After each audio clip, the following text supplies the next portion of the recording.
بسم اللہ الرحمن الرحیم۔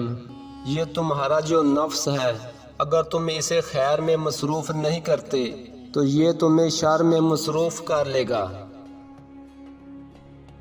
لوگوں کی باتیں پتھروں کی طرح ہوتی ہیں، ان کو پیٹھ پر لاد لو گے تو پیٹھ ٹوٹ جائے گی، ان کو اپنے قدموں تلے ایک برج بنا لو گے تو ان پر چڑھ کر بلند ہو جاؤ گے۔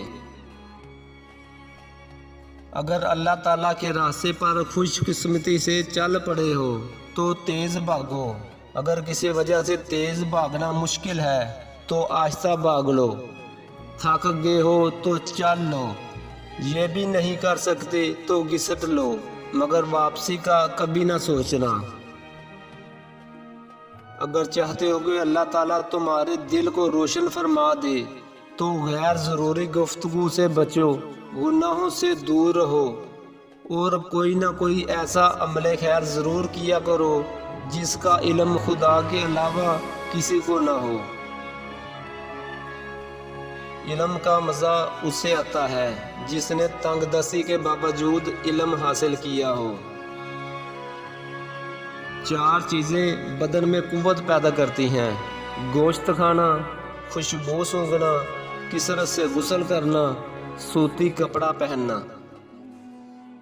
4 چیزیں نظر کو تیز کرتی ہیں: خانہ کعبہ کے سامنے بیٹھنا، سوتے وقت سرما لگانا، سبزہ زار کی طرف دیکھنا، صاف جگہ بیٹھنا۔ یہ لوگ جب آپ کے سامنے بات کر رہے ہوں تو انہیں مت روکیں، والدین، بچہ اور غم زدہ انسان، کیونکہ ان کا دل بول رہا ہوتا ہے۔ جو انسان جتنا خاموش رہتا ہے وہ اپنی عزت کو اتنا ہی محفوظ رکھتا ہے۔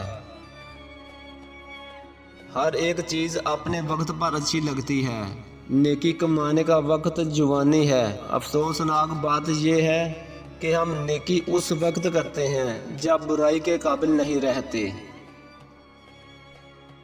ضرورت سے زیادہ اچھے بنو گے تو ضرورت سے زیادہ استعمال کیے جاؤ گے۔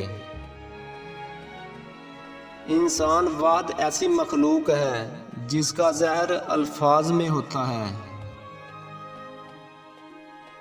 ہمارے ساتھ یہ بڑی بدقسمتی ہے کہ ہمیں بازاروں میں جانے کا وقت مل جاتا ہے، تفریح کے لیے وقت مل جاتا ہے، دوستوں سے بات کرنے کا وقت مل جاتا ہے، لیکن اپنے ساتھ بیٹھنے کا، اپنے اندر جھانکنے کا کوئی وقت میسر نہیں آتا۔ سب کچھ ٹوٹ جائے پر کوشش کرو وہ مان نہ ٹوٹے جو کسی اپنے نے خود سے زیادہ آپ پر کیا ہو۔